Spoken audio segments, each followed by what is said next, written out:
Hola amigos, soy Sergio Olivera. Eduardo Vargas, ¿Cómo estás, amigos. Lalo? Bien, bien. Serge, otro programita más. Vámonos, ¿de qué vamos a hablar ahora? Oye, mira, hay en las redes sociales mucha gente con la que yo he platicado, empiezan a preguntarme de lo de carros. Yo les digo, no, pues yo no soy un experto y como sabrán, se los tengo que recordar otra vez aquí en el programa. Yo aquí la hago de público que no sé nada, lo cual es bastante cierto, con el experto que nos habla de carros. Y entonces la gente pregunta, ¿cómo está eso de los segmentos? ¿Qué es un segmento? Porque los grandes conocedores de autos o que se quieren sentir así muy chingones, o no sé si sean muy chingones, hablan de que no, pues que compacto, subcompacto y crossover y así puras terminologías que para la gente común como yo, pues chido, o sea, no sé si me quieres impresionar o así se dice o no sé qué, pero a ver si tú nos puedes explicar qué significa cada cosa. Mira, el coche nació en Alemania, ¿no? Mercedes-Benz o Carl Benz fue el que, digamos, inventó el carruaje sin caballos. ¿Y la intención cuál era? Transportar personas o cosas de un lugar a otro. Punto. Sin usar caballos. Esa era la intención. Obviamente, la idea gustó. Te ahorrabas los caballos. ¿No? Ahí está, cabrón. O sea, el mundo abrazó a la idea de una manera espectacular. Y se empezó a fabricar cada vez más coches. Y en un principio no había nada de segmentos. O sea, lo que había era Mercedes hacía el suyo, Ford el suyo, Buick el suyo, los hermanos Dodge otro, y por ahí, ¿no? Cada quien hacía lo suyo y te gustaba más esto, aquel y tal. Hasta que General Motors empezó a inventar dos o tres cosas para comercializar más, para vender más. Una de ellas fue que los coches cambiaran cada año, ¿no? Sí, un coche 1931 va a ser diferente del 30. ¿Por qué? A veces la diferencia es muy pequeña. Hasta solo pintura, solo colores distintos, ¿no? Pero para presumir a los demás es que el mío es más nuevo que el tuyo. Y una de las cosas que también empezó a hacer General Motors fue crear los llamados segmentos diferentes. Y la idea era que, digamos, tú comprabas el primer coche, tú como un trabajador a lo largo de su vida, ¿no? Comprabas tu primer coche ahí, un cochecito chiquito, baratito, Chevrolet, generalmente, ¿no? Y ibas creciendo, ¿no? Entrabas como, no sé, como asistente, luego ya eras supervisor, ¿no? Y luego ya eras gerente. Cuando llegabas a gerente ya comprabas a lo mejor un Oldsmobile, ¿no? Luego director, a lo mejor ya un Buick, y ya que estabas así entre los meros, pues comprabas un Cadillac, ¿no? Entonces, pero la idea era que toda tu vida, adentro del mismo grupo, tú tuvieras la posibilidad de ir escalando y comprando coches diferentes. Entonces, ahí nace, digamos, los segmentos separados por precio. Hay formas distintas de separar los segmentos, ¿no? Una es esa, los precios. La otra es el tamaño y la función. Entonces, obviamente cuando alguien dice, oye, a ver, es que no sé qué comprar. ¿Me compro un Porsche o una Lobo? Dices, a ver, mi rey, pues, defínete, o sea, ¿Qué estás buscando? ¿qué quieres? ¿No? Entonces, los coches tienen necesidades específicas, están diseñados para necesidades específicas. O sea, entiendo que para la gran mayoría de la gente, sobre todo los que vivimos en ciudad, el coche es una necesidad de transportación no solo individual, en la mayoría de los casos individual, pero también colectiva, porque tú puedes a lo mejor llevar a tu esposa o tu esposo llevar a sus hijos y amigos, etcétera, ¿no? Y llevar las compras y las maletas cuando se van de vacaciones. Todas esas necesidades de transportación son resueltas por un coche, la gran mayoría de los casos por uno solo. Ya tienes más lanita y eso, ya dos, uno para ella, otro para él, y ya si tienes todavía más lanita, los hijos alcanzan a estar en edad de, pues ya un coche para mi hijo, etc. Y así vas. Y esas necesidades definen también los segmentos. O sea, ¿por qué no es lo mismo una Porsche que una Lobo? Tú dime. Pues uno más bien te llega por la marca, ¿no? El branding de la marca Porsche. Y la Lobo, pues por la caja, supongo es lo que se me viene a la mente ahorita. Por la pick-up que puedas echar cosas ahí. No puedes echar cosas en un Porsche. No, pues subir, por ejemplo, no sé, si tienes un taller mecánico, motores o cosas, o motos atrás, Claro, o no sé. eso es la base de los segmentos. O sea, la primera definición base del segmento es para qué está hecho cada coche. Entonces, cuando tú dices para transportar personas, ¿cuántas personas? Si son dos, tú puedes tener un Smart, que es un coche urbano, malísimo, pero bueno. Ese es otro comentario aparte, ¿no? Comercial ahí. Luego puedes comprar un MX5, puedes comprar un Boxster, puedes comprar un 911, ¿no? Puedes comprar un Mercedes AMG GT, o sea, todos son coches para dos personas. Y adentro de esos coches para dos personas tiene la definición de, ok, un urbano, un convertible, un deportivo, ¿no? O una pickup de cabina sencilla. Sí, es lo que te iba a decir. También puede ser para dos personas, ¿no? Y ahí, adentro de eso de, si es para dos personas, también vas a tener las variables. Pues, ¿qué es lo que quieres? No, nomás para andar en ciudad y tú sol, nunca sube nadie, máximo uno. Cómprate un Smart, ¿no? Para ese caso, que es rarísimo, puede que el Smart sirva, ¿no? Entonces, ahí vas empezando a definir los segmentos por las necesidades de cada quien, ¿no? Luego, la gran mayoría que necesita transportar a una persona básicamente, pero eventualmente a dos y con menos frecuencia a cuatro. Entonces ahí entra el grueso de la población, tal vez 90%, no sé realmente cuál sea el porcentaje, ¿no? Adentro de esa necesidad de transportación. Ok, entonces, ¿pero tú qué haces? O sea, bueno, la gran mayoría otra vez manejo casi siempre dentro de la ciudad, pero quiero un coche que también el fin de semana me deje salir a carretera. No pueda, aquí en Guadalajara, pues quiero ir a Tapalpa, a Mazamitla, a Vallarta, bueno, cosas así, y quiero que ese coche me sirva para eso. Entonces, tú puedes tener los hatchbacks o los sedanes, ¿no? Los dos tienen más o menos la misma función. Sin embargo, el sedán te permite, pongo 4 personas y un volumen de cajuela relativamente grande, vamos a decir 400 litros, por decir un volumen X. El hatchback tradicionalmente va a tener, el hatchback equivalente va a tener menos espacio de cajuela, pero te da otra posibilidad, abatir los asientos traseros y con eso tienes un volumen de carga mucho mayor que el de un sedán, pero solo puedes transportar a 2 personas. O bajas una parte del asiento, queda otra parada, puede ser 3 personas o 4 y un área más grande de equipaje. Y ahí ya tienes 2 segmentos diferentes para dentro de la misma categoría de coches que es transportar de 1 a 4 personas con equipaje de manera eventual, ¿sí? ¿Y por qué hatch? ¿Por qué sedán?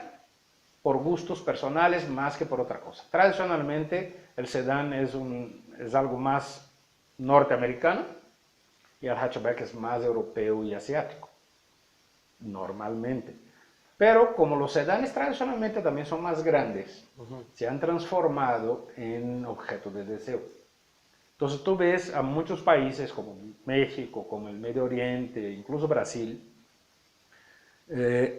los sedanes son vistos como mejores, como más coches. Aunque no lo es, un Golf le gana 80-0 a un Jetta, pero la gente cree que el Jetta es un coche mejor que el Golf. Oye, te quiero preguntar, ¿hay nombres como oficiales o los medios se los ponen o ya hay un nombre que tú digas, mira, este se llama sedán por esto y esto y esto, este se llama subcompacto por esto y esto, o son cosas o nombres que los medios le ponen? Oficial no hay, o sea, o hay dependiendo del lugar. Por ejemplo, en Europa se usan mucho los segmentos A, B, C, D, así. ¿Qué es el segmento A? Los segmentos ahí pasan digamos, a regirse por tamaño. Segmento A son los coches más chicos. ¿Qué tenemos de segmento A en México? El Mobi, el Up, el Matiz, ¿no? El Spark, etc. Entonces, digamos, es el segmento A, el Gol, ¿no? Y el segmento B, ya vas un poquito más arriba, ya tienes el Fiat Uno, ya tienes el Kia Rio, ¿sabes? La distancia es muy pequeña en términos de tamaño, puede ser 5 o 10 centímetros, ¿no? Pero ya es un poquito más de potencia también, etc. El C ya tienes el Golf, ¿no? El D ya tienes un Accord, ¿no? Y así vas creciendo, ¿no? Hasta llegar a los Mercedes-Benz clase S, es que no me acuerdo qué segmento es, E o F, no me acuerdo, ¿no? Entonces Europa define mucho de esa manera y mucha gente aquí usa también esa denominación, pero en México, en mi percepción, esa denominación es mamona. Sí, en Latinoamérica... Quiero un hatchback del segmento B, por favor, ¿sabes? Y dime cuál es el mejor hatchback del segmento B. Ay, pinche mamón. Es como lo veo yo, no significa que... ¿no? Tradicionalmente en México lo hacemos por tamaño, pero más explicado.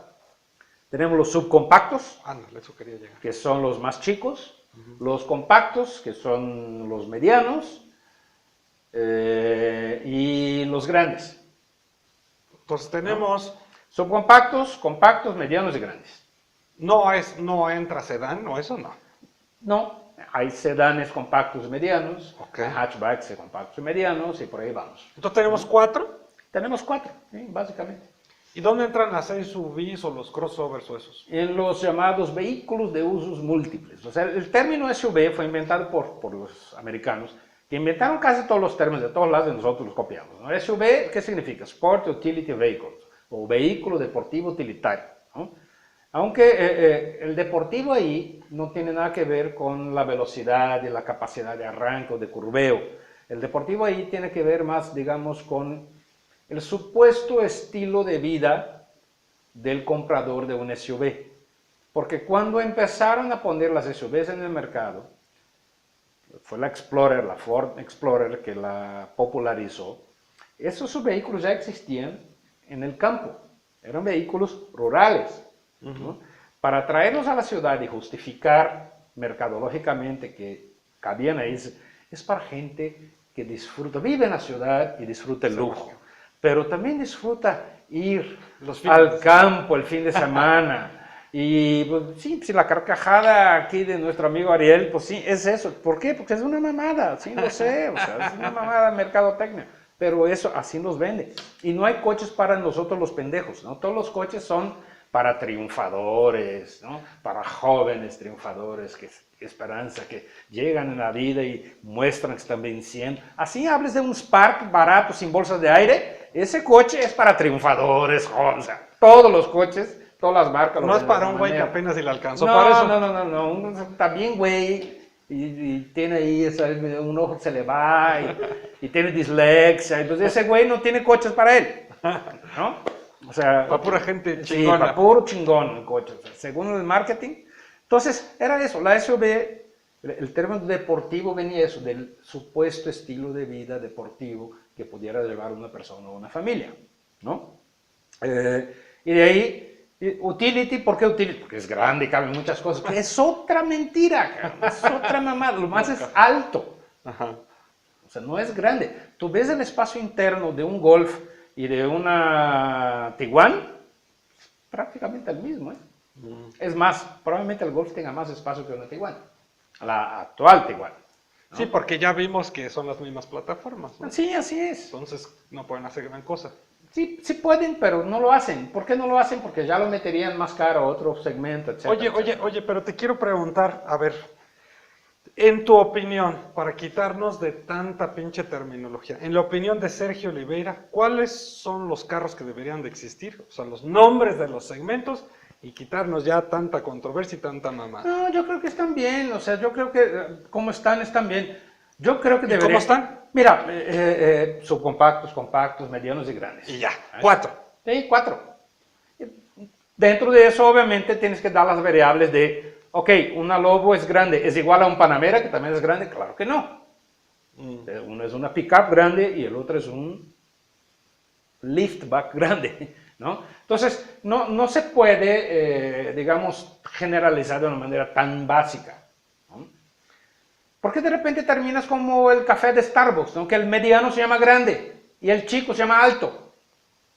Y el grande se llama 20. No mames, el chico, mediano y grande. ¿no? Y luego lo quieres con leche descremada o lo quieres... Sí, a deslactosada 130. light, la madre, y te la hincan y te la insertan, pero Pero bien, es que así lo siento yo cuando te dicen, es que es subir. Por ejemplo, hay muchas veces que te dicen, ¿y qué carro traes tú? Pues una camioneta. ¿Una camioneta? ¿Qué es una camioneta? Una en pick-up, México hasta una SUV. Golf es una camioneta, ¿no? Yo ya no O sea, la entiendo. gente lo ve, la Golf, que si fuera cierto sería la Golfa, ¿no? El Golf. Si fuera femenino, diría ser la Golfa, pero no, sería hasta más interesante, ¿no crees que una Golfa es más interesante que un Golf? Bueno, pero Depende de la Golfa. aquí en México pasan cosas tan terribles o tan locas que mucha gente le dice el clima al aire acondicionado. Exacto. Entonces, Sí. ya se puede esperar todo aquí. Sí. Entonces, 4 y de ahí. Sí, yo creo que de eso, pero están las variables en función del tipo de carrocería, ¿no? O sea, un MX5, por ejemplo, es un subcompacto, pero tiene precio de compacto de gama ya un poquito más alta, como Mazda 3S, etcétera, pero es un convertible, es un roadster, entonces, ya entras adentro de los convertibles, porque incluso adentro de los convertibles vas a ver que hay pequeñas diferencias. O sea, un roadster, ¿qué es un roadster? El término nació en Inglaterra y tradicionalmente se refería a coches que son chiquitos y eso, que tienen un cofre largo y una cajuela muy chiquita.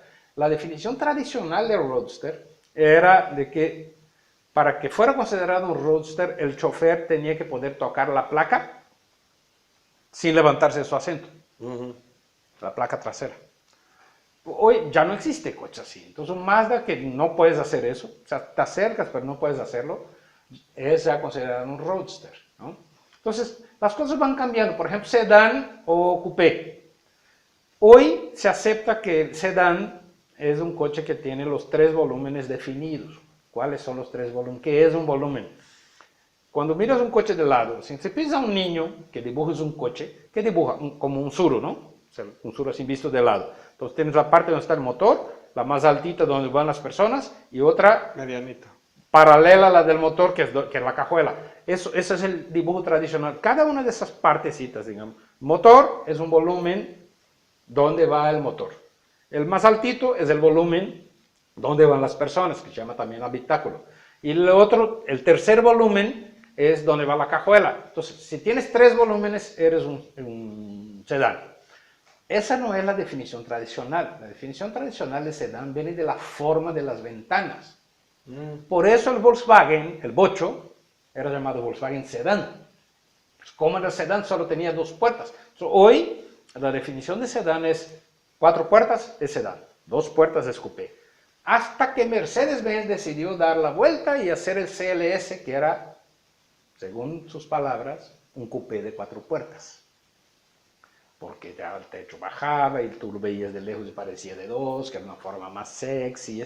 Y ahora todo el mundo tiene pinches coupés de 4 puertas, ¿no?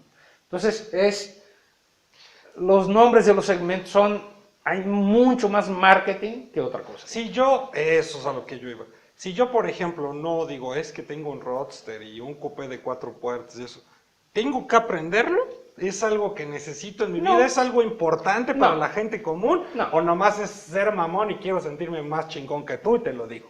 ¿Por qué? Y te lo digo ¿por qué? Porque yo, pues que veo programas, pues videos y de otros cuates que hacen videos de carros y todo. No, es que en el segmento no sé qué del coupé, y digo, ¿neta se hablará así? Por eso te lo quise preguntar a ti. Mira, ¿O es no. más mamones? Mira, ¿Qué onda? si estás hablando, digamos, entre gente que está en el mundo de los coches, no es mamones. O sea, lo tienes que decir para ser específico. Sí. O sea, si quieres realmente especificar algo, tienes que usar esos términos. Sí. Usarlo así ante la gente, muchas veces lo usamos, y yo me confieso culpable también ahí, lo usamos porque te acostumbras a usarlo. O sea, yo tengo 20 años en esto, ya me acostumbré, no, eso es un subcompacto, o ese se compara, o ese no se compara. La realidad es que cualquier cosa es comparable, y que la verdad ante el público, el factor que te hace comparar es el precio y nada más. ¿Sabes? Mucha gente, por ejemplo, se enoja si yo pongo una comparativa entre un premium y un non-premium, aunque cuesten lo mismo. ¿Cómo chingados compraras un Mercedes con un Honda? Pues cuestan lo mismo. Si yo tengo, digamos, 800,000 pesos y digo, quiero comprar un coche, ¿quién chingado eres tú para decirme que no puedo considerar una pick-up, un convertible, un roadster, un sedán o un SUV. Puedo comprar algo que se me hinche.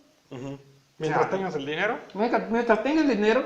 Entonces, yo como consumidor final tengo derecho de comparar todo. Si yo como consumidor tengo derecho de comparar, pues nosotros como supuestos expertos tenemos derecho de compararlos también. Pero sí, la gente que medio piensa que entiende de coches, esas son las peores, son los que se ponen más mamones, así de, no, eso no se compara, esto hasta ofende que lo compares. No, es una pendejada. Es que mira, por ejemplo, es como yo te digo, ¿me pasas tu teléfono de gama alta?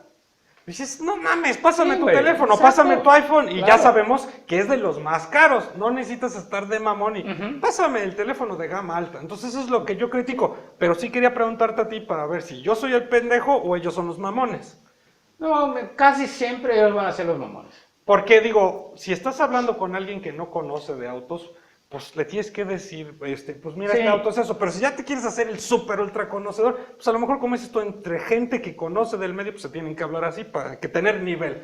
Pero estamos hablando de gente que no. No es tener nivel, ¿sabes? Es ser específico. Hay momentos que sí necesitas ser específico. ¿Sabes? Que, por ejemplo, alguien me pregunta, oye, indícame una buena camioneta para mi familia. Y eso me pasa muy frecuentemente en Twitter, por ejemplo. Mi Twitter, por los que no tienen, Sergio Oliveira M. ¿No? Entonces mucha gente me pregunta, oye, indícame una camioneta para mi familia, y mi pregunta enseguida es, ¿de qué precio? Pues sí, es lo primero que tienes que preguntar. O sea, si no sé cuánto vas a invertir, o gastar más bien, invertir es una mamada, sí. ¿Cuánto vas a gastar? Si no sé eso, no te puedo indicar nada. ¿Ves? Y si tú me dices, indícame un vehículo para mi familia, peor tantito. Entonces yo tengo que preguntar dos cosas. ¿Cuánto y de qué tipo? Y el tipo puede ser una camioneta. Y si una camioneta verde, ¿pick-up o SUV? Ajá. Y dices, un SUV, ok, ¿de 2 o de 3 filas? Porque existen todas esas diferencias. O sea, así es el mercado. Y no estoy siendo mamón yo. Sí. No, pero tú lo estás explicando bien. Necesito tener todas esas informaciones para llegar al final y entender exactamente qué es lo que tú quieres. Y ahí ya estoy diciendo, ok, tú estás en el segmento de las SUVs medianas o de tamaño completo de 3 filas. Perfecto. Y ¿soné mamón? Sí, pero tuve que ser específico para saber exactamente qué es lo que buscas y poder orientarte. No sonaste tan mamón. Yo he visto algunos. Es que les presentamos este nuevo monovolumen. Pues, a toda madre. ¿Por qué no dices ¿qué es un monovolumen? Acabo de explicar los volúmenes. Sí. ¿No? Entonces, hay tres tipos de coches de volumen. Le expliqué el sedán, perdón, que tiene 3 volúmenes. ¿Sí? Entonces así se le define un auto de 3 volúmenes. Los hatchbacks son de 2 volúmenes, porque la cajuela va junto con el habitáculo. O sea, tú ves el motor y luego la partecita alta que baja, ¿sí? Y eso es el habitáculo y la cajuela van juntos. Entonces lo ves de lado y son 2 volúmenes, ¿no? Está el de 2 volúmenes y medio, porque hay coches, en este momento en el mercado, no me acuerdo de ninguno, pero por ejemplo hubo un Ford Escort en mediados de los 90 que tenía 2 volúmenes y medio aquí en México. Ves el cofre, ves el habitáculo y la cajuela era algo así de 10 o 15 centímetros. Cuando lo veías de lado, obviamente cuando abrías ya veías más cajuela, pero de lado veías eso. Entonces era tan chiquito, le llamaban medio volumen. Entonces era 2 volúmenes y medio. Y el monovolumen es todo lo que motor, habitáculo y cajuela están juntos. Por ejemplo, una minivan o una van tradicional. Ese es un monovolumen. ¿O un Smart? O un Smart. Pues sí, yo me hago más bolas así. Para mí sería más fácil. Por nombre y tanto y hasta... Sí, digo, pero, ¿sabes? Menos técnico, pues. Sí, pero sí, de repente sí tienes que definir un poquito eso. ¿Ves? Sí, tienes que ser específico a veces. Bueno, o sonará mamón, pero... Entonces son 4, aquí en Latinoamérica, en México y en Europa son muchas letras, ¿no? Más o menos. Sí, aquí subcompactos, compactos. Ahora, de nuevo, Hay subcompactos A, subcompactos B, o sea, por ejemplo, y AMIA y AMDA son las asociaciones de fabricantes y de distribuidores en México, ¿no? Ellos definen a su manera y cometen unos errores, digamos, técnicos horribles, y les vale, y pues a todo el mundo les vale. Entonces no hay una regla general, no hay una RAE, ¿no? O sea, la Real Academia Española de la terminología de los coches que lo defiendan. Además, o sea, mucha gente me ha dicho, oye, ¿por qué no hacemos algo universal de los coches que para todos los países funciona? Porque ni siquiera el idioma se pone de acuerdo en los países. Si yo digo aquí llanta en México, ¿qué es lo que viene a tu cabeza? ¿Tú en qué piensas cuando te digo llanta? Pues en la cosa negra que traen los carros, pues llanta. ¿Y qué piensas cuando digo rin? Pues lo que va en medio de la llanta. Pues en Argentina eso que va en medio de la llanta es la llanta. ¿Sí? Y la llanta es el neumático. ¿Y la salpicadera en España qué es? El tablero. Yo pensé que Aquí el salpicadero. Aquí la salpicadera es lo que va arriba de la llanta. Es el guardafangos, como se llama en otros países. Aquí le decimos cajuela. En España se dice maletero. Y por ahí vas. O sea, las nomenclaturas son distintas en los varios países y es complicado decir. O sea, creo que Argentina es el país que más diferencias tiene con relación al resto de América Latina de nomenclatura de los coches. Entonces no hay manera de unificarlos. Sería muy complicado. Necesitaríamos una RAE. O necesitamos hacer el Tixus tan poderoso que nosotros creemos nuestra nomenclatura y a partir de ahora lo que diga Tixus pasa a ser verdad y el que diga eso está mal. No, el que diga diferente está mal. No, ¿Seremos así de mamones algún día? No, ni madres que vamos a hacer así de mamones. Es lo que no queremos hacer programas reales, cosas reales y como habla la gente real, no como hablan los mamones, en mi opinión. Pero bueno. Está bien. Órale pues. Nos vemos. Adiós. Gracias, Sergio. Bye. Bye. Y si le gustó nuestro video, dale like. Si te gustó nuestro video, suscríbete a nuestro canal. Si quieres ver más videos, dale clic aquí.